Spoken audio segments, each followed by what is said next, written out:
Welcome back to another episode of Fireside Chat with Grand Design RV. Jeff. Yeah, before we go here, we've got a guest. I'll introduce him in a minute. We want to know why you picked that color of Skittle. He's got Skittles here. He's got a little bag. I do. And not a big bag, like what you'd get at like trick-or-treating or something, or at a parade. Snack size. Yeah. Yeah, it's after lunch size. And you picked? I picked orange. You picked orange. That is my favorite flavor. Okay. And so Chase, we'll introduce you in a minute. Chase, what's your favorite Skittle? Oh, no question. It's green. Green? Oh, yeah. Okay. See, I'm a red guy myself. And I think it's because they seem to be the most rare.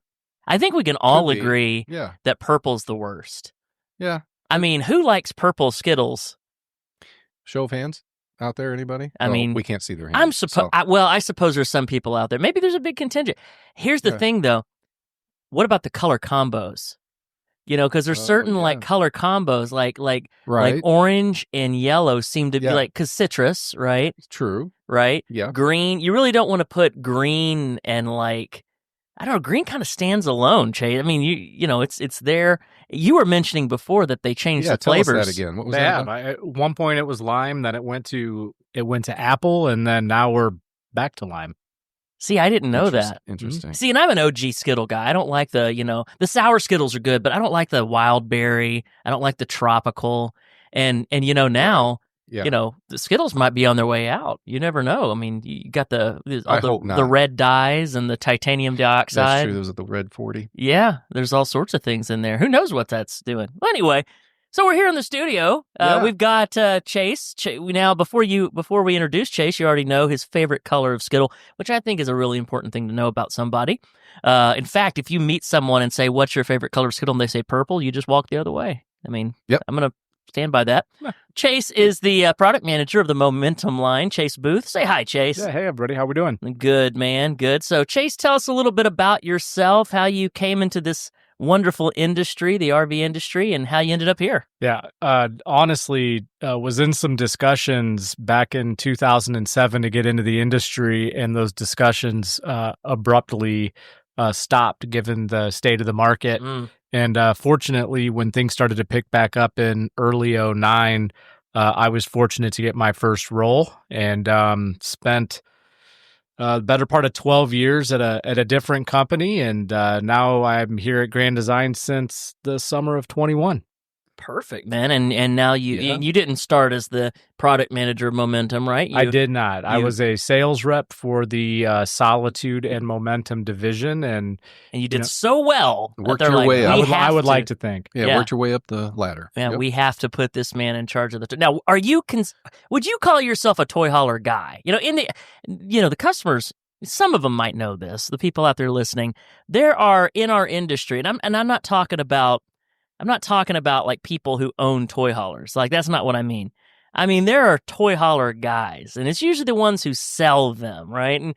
And there's a type, right? There's kind of a, I would even call it a cliche. It's not a cliche. There's a lot of variants there, but there's just toy hauler people. They love them, right? Are you a toy hauler guy? I love them. You do? Would I have 3 years called myself a hauler guy 3 years ago? Not so much, but now I would consider myself that. Yeah. But I do think, we might have a rep on the team that is way more of a hauler guy. Yeah. When you think of a toy hauler guy, what comes to mind? Oh, West Coast. Yeah. Nice flat bill. Yeah. You know what I'm saying. Right? Full sleeve? Oh, maybe. Full sleeve. Maybe covered up though, in professional settings. Yeah. Yeah. I mean, that's have your views of toy haulers changed in the last 3 years? 100%. But I think toy haulers have changed in the last several years, right? They continue to get more residential and continue to push the limits on who's using them, right? It's far less just folks with side-by-sides and, all the machines, right? It's they're becoming to be certainly more multi-purpose. Well, that was one thing I was going to ask you too. For those out there who, like Jeff said, those who have toy haulers already, they kind of get it, they know. But let's talk about those people maybe who are interested in toy haulers, maybe even eyeing them, but they just haven't pulled that trigger because they don't know that much about them. When you say toy hauler, to some people, they might think, what does that mean, toys, really? So walk us through maybe like what some examples of toys could be. that could be Well, here for me, I mean, I think that we all start with side by sides, given their size, right? Mhm. It's certainly we can build garages about different types of side by sides, but your 4-seaters, your 2-seaters, man, they started in the high 50s to getting up to 64 inches wide. Now Right. some of them were getting approaching 76 inches with stock tires. If you talk to some of our hauler guys, Yeah. they start talking about paddles and they start talking about sand rails, and these machines are getting over 80 inches. They can barely pull them into the unit with the tires that they have on them, so they have to make changes. But I would think then you start working your way down. You got motorcycles, golf carts. I mean, even in some of the smallest settings, you're talking e-bikes and just, man, I mean, why not kayaks and whatever you just want to awesome A wide camping. range. It's Yeah. funny you mentioned that too, because when I first heard like the term sandrail, I didn't know what that was. Me And neither. it's a West Coast thing, right? There's because there's a lot of sand dunes out there, and it's just all these different off-road vehicles. And I mean, I don't want to assume here. There's maybe some people out here who don't know what a side by side is, like like a UTV or just one of these off-road vehicles. And then you have the ATVs or quads, just your normal like your people. I grew up calling them four-wheelers, Same. right? Right, yeah, And then like you mentioned too, it goes down even obviously the dirt bikes, the motorcycles, all the way down to things like kayaks. And some people just want to use quote unquote toy haulers so they can have some extra living space back there, maybe throw a Blackstone or a grill. It's incredibly versatile, right? 100%. And you've done some things, and you mentioned before, and I want to come back to this. You said that toy haulers have changed and you're right. I mean, there's always been. I mean, for as long as I can remember, there's always been toy haulers in the sense of, a fifth wheel or a travel trailer with a garage. But boy, when you went in them, it didn't feel very homey, right? No, It felt like black and Yeah. like leathery, a Yeah. lot of like studs. kind of man cave-ish, and while some people that appeals to, but a lot of people still they want to be comfortable, but they want a place to put either their toys or have that extra living space and things like that. So what have you seen and what have you done with the Momentum line to kind of further that end? I know that Momentum historically has always been more of a residential unit, but recently, what have we done? Well, here, if you're talking about, residential on the inside of the unit, we have 100% brightened everything up, right? We just want to make it feel more homey, more bright, more airy, so that it feels more like a conventional fifth wheel when you're forward of that garage. Sure. Making sure that you have those, large bedroom amenities, your nightstands, things like that we're not going to take away from you because you're in a toy hauler.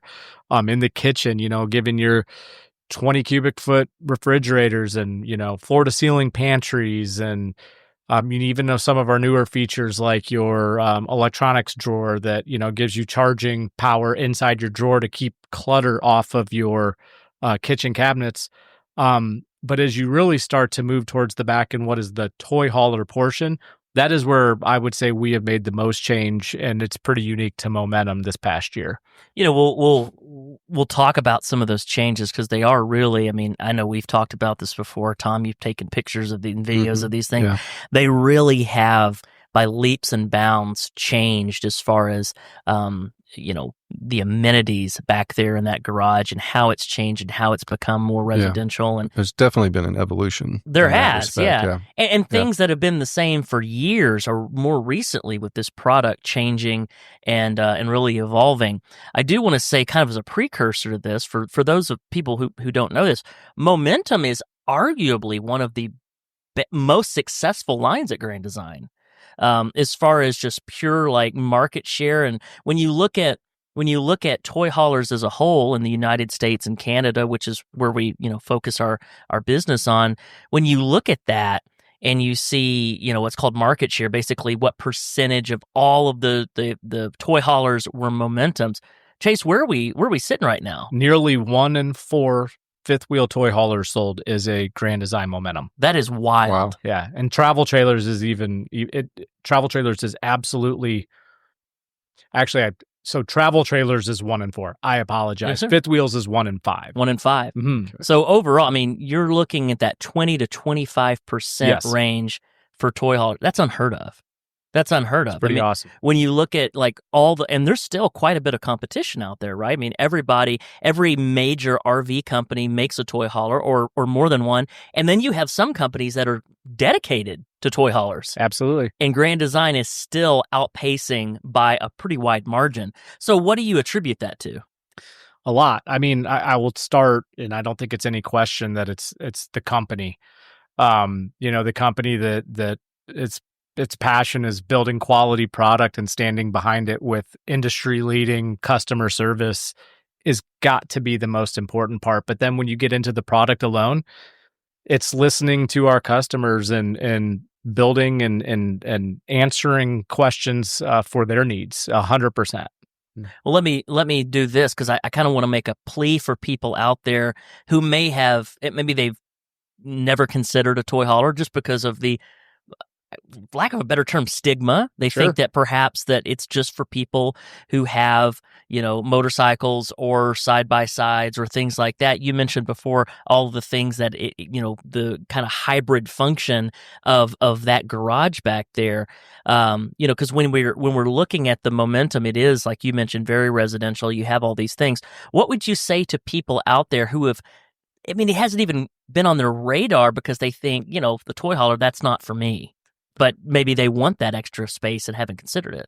Well, I look at it a couple ways. Let's say you had toys, and you may not be continuously or planning on to continuously use those toys forever. What a great unit to buy. You're going to be able to, if you just ultimately don't like side-by-siding anymore, or you pick up a different hobby, you don't have to get rid of your fifth wheel or trailer, right? You can just continue to use it and, make adjustments to the inside of the rig, whether you're changing that into that back area into an office or another bedroom or anything like that.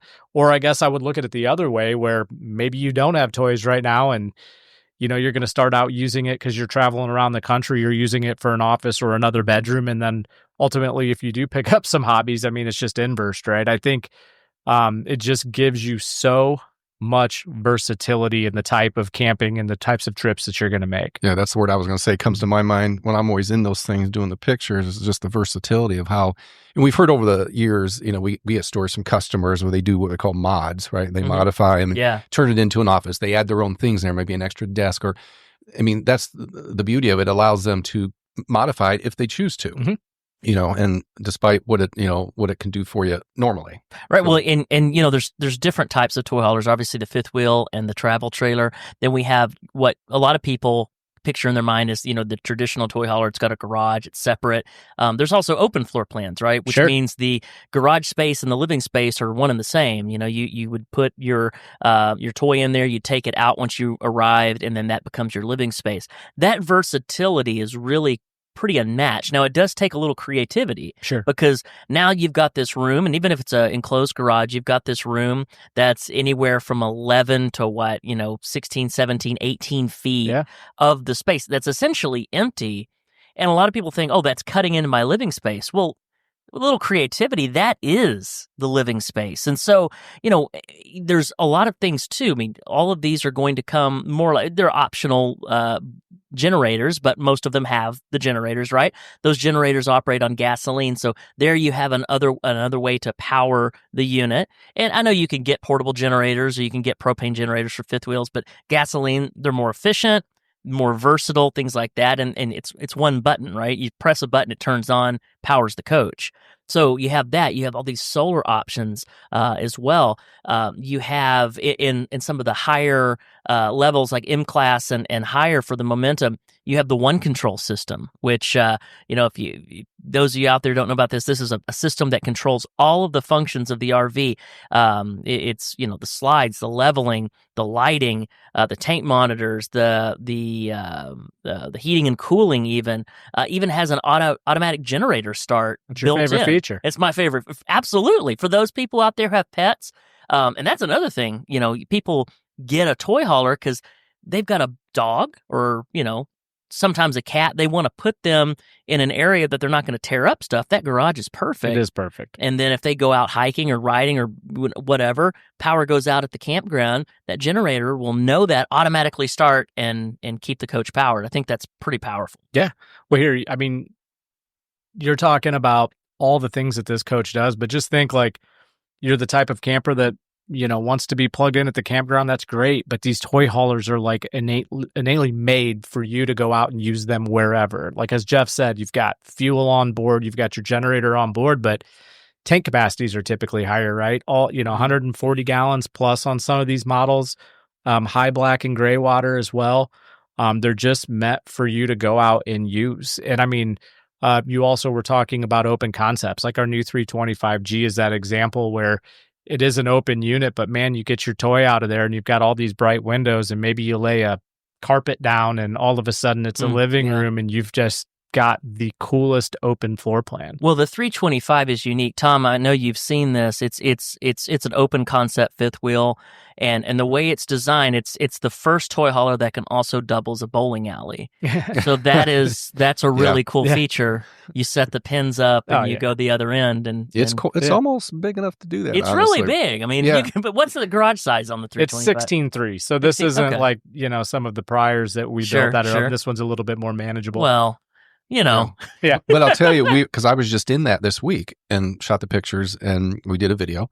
And I was just noticing, man, when you stand there with that open concept, it really does change the feel of the spaciousness. Do you know what I mean? It really does. Instead of having that traditional wall with the door to go through, it really does. It's a beautiful rig, and I hope people go take a look at it. Yeah, and I mean, it's funny because it has this garage that's 16 feet, and you think, like, what do you think a normal unit that has a 16-foot garage should weigh? Just throw a number out there. Gracious, you're going to be, gross weight north of 20,000 pounds. Sure. For sure. And this one, yes, it does have a gross weight of 18, but a dry weight of around 12. So like now we're allowing folks like myself who has a 4-seater side-by-side to tow it with a truck that is, doesn't have to be a big 1-ton dually. Right.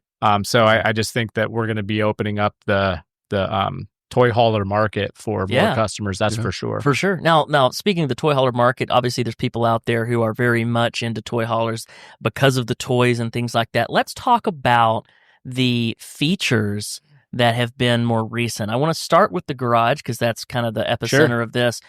We, and I'm going to say you because you were the brainchild behind this, recently released a new garage suite. I'm going to call it a suite because there's several components here. Sure. Historically, there's been the Happy Jack beds, which, in the garage, you have the sofas down below, you've got the bed up top. It's been that way for a long time. It's a cool system because everything can store up at the top. The drawbacks, though, not a very fast system. True. And you can't really use the lower part while the upper part is down and things like that. So what is this new suite? Tell us about it and some of the advantages. Yeah. So really the Momentum Live Suite was created. Here, we knew that the P2K Project 2000 bed lift system was something that we wanted to use, and we knew that. So P2K is the P2 replacement. Is the replacement. It's the upper bed that actually works independent of the benches. So we knew we wanted to use that. So really the piece of the puzzle that we need to figure out was the bench, making sure that we had something, a bench that you could sit on, but would also, you wouldn't lose your bed function, but could also do some other things. So the P2K bed lift, we'll just start there, is a lift that comes out of, basically up from the ceiling, but it's, the motor is actually built into the bed. So we had to get power to that bed specifically. And the great part is by having that power there, it made it a lot easier for us to integrate lights into it. So, when the bed's all the way up, when we're, hanging out back there, it looks like the ceiling just goes right from the garage ceiling right into the bed ceiling. And now it just feels bright and you never have a dark spot back there again. And I think that's really one of the most important features of it. Because we were able, because that track, the Happy Jack had 2 tracks. This one just has 1. Yep. So now we can put the larger windows. Oh yeah, it's awesome. It's got the lights under the bed. So there's no dark spots in there at all. I mean, whether you're plugged in or not, you don't have those lights turned on, you're getting plenty of light during the day back there because of those huge windows. The other part, like you were saying as well, Jeff, is having the bed lift independent of the benches. You don't have to, take it up and wait for it to go up and down to bring the bed down. You just flip the switch and it comes down lightning fast. It is really, really cool, but also sturdy, right? Those nice tracks on the side keep that thing from moving forward and backwards, and it's a really, really cool system. So let me expand it, and if people out there listening to this have not seen a Momentum garage in a little while, or some of the new stuff, I want to list some of the things that you have done since you've been here, some changes, and then just kind of go into them a little bit. We talked about the P2K bed, which is the bed that comes down from the ceiling. We've talked about the benches, and again, these benches, these are really cool because they're not part of the entire bed system, so they can operate independently. You can use them as benches, you can use them as cots, a bed, you could use them in a bar. They actually fold into almost like a bar or a desk setup, like a workbench. Yeah, you've got a 110 outlet right there, so if you want to plug a drill in or a blender, it's or all right maker. there. Yep. You've also flipped in the models that have lofts, you flipped, now we're talking fifth wheels, you flipped the loft towards the garage itself. So now, in addition to being a loft, it can be storage and things up there. You've also changed tell us a little bit about the way you've changed the anchor points for toys in the fifth wheels. Yeah, so any of our M-Class and TH models have what we call L-track. So you will have a track that runs from the end of the beaver tail up to the wall on the sides and in the middle.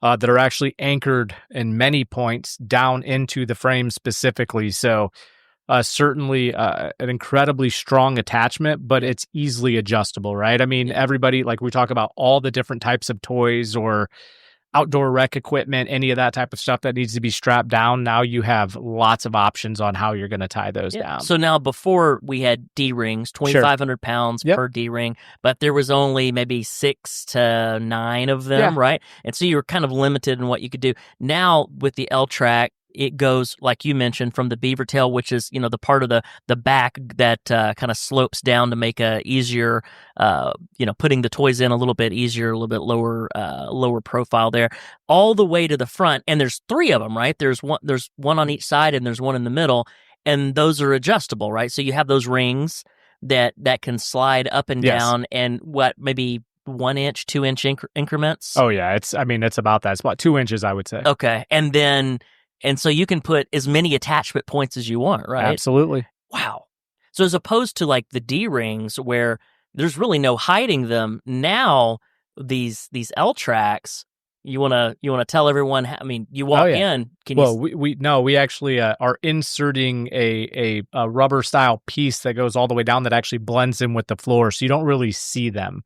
And that's getting back to that whole residential feel that we talk about. I mean, we used to have these really dark floors. Yeah. The D-rings, it felt like a garage.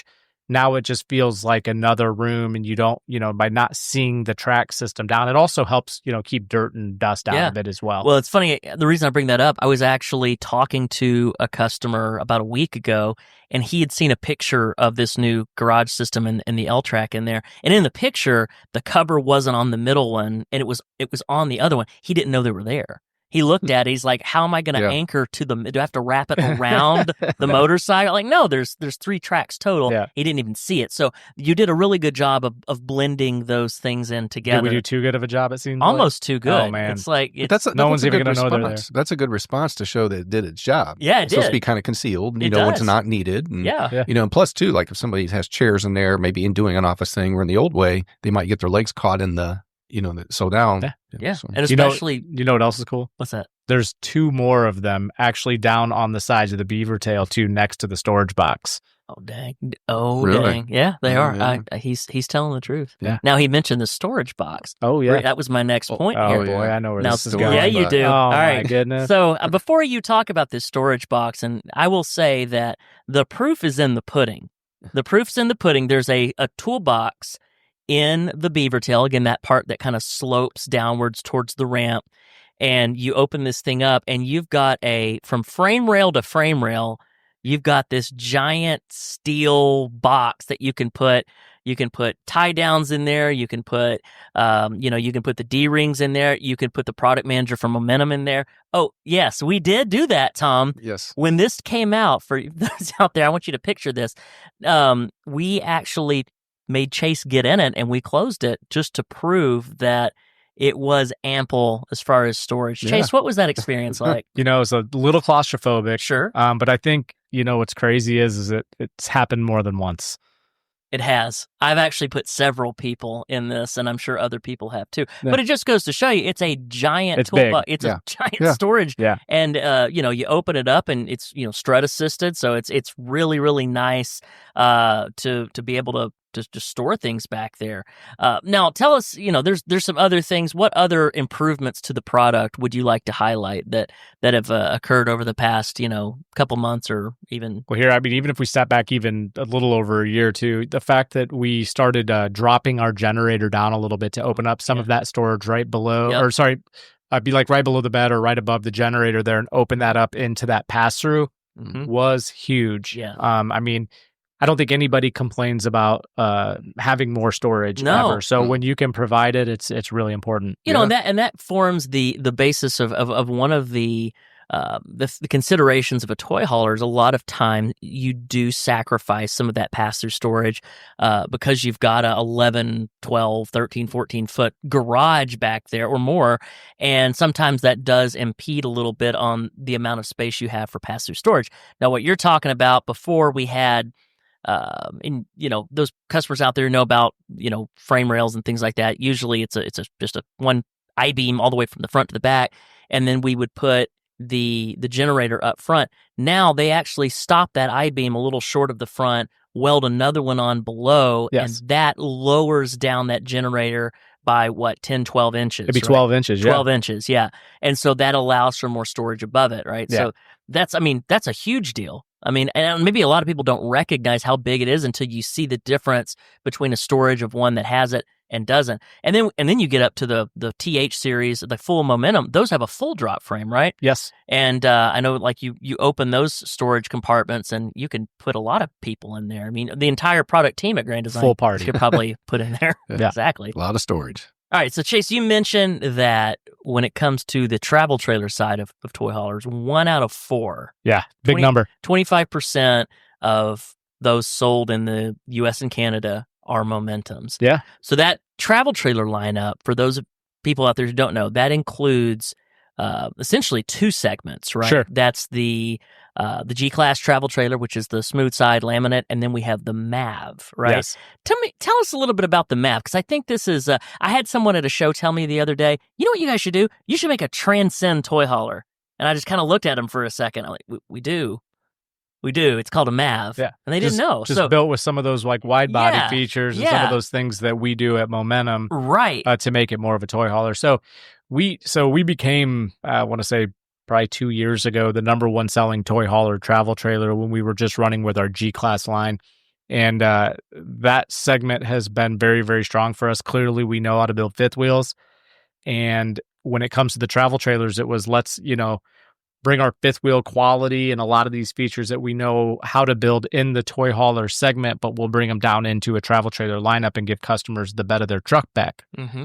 Then it was, man, there is a major growing segment for a more competitively priced, lighter weight, little less feature rich, because there's a lot of feature on the G-Class segment.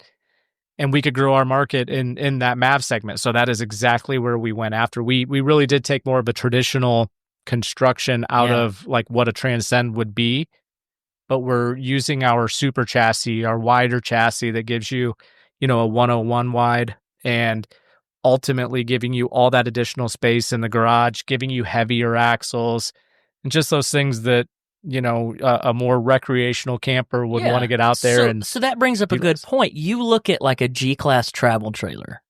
Let's say you just look at, any of them, and then you look at a comparable, travel trailer that's not a toy hauler. There's a pretty hefty price difference. And I think a lot of times people if they don't know what goes into like a G-Class travel trailer, they might not be able to justify that price in their mind, right?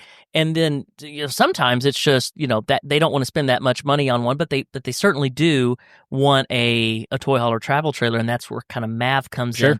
So starting with the first part, what is it that makes G-Class travel trailer so feature-rich and what justifies the price tag? Well, man, I mean, you start talking about your heavier axles and your Goodyear tires and your ABS brakes. I mean, that just is starting in the foundation. Right. Then you start talking about your heavier frame. You talk about heavier tank capacities. You talk about 12-volt tank pads, 30 gallons of onboard fuel. Right. A generator.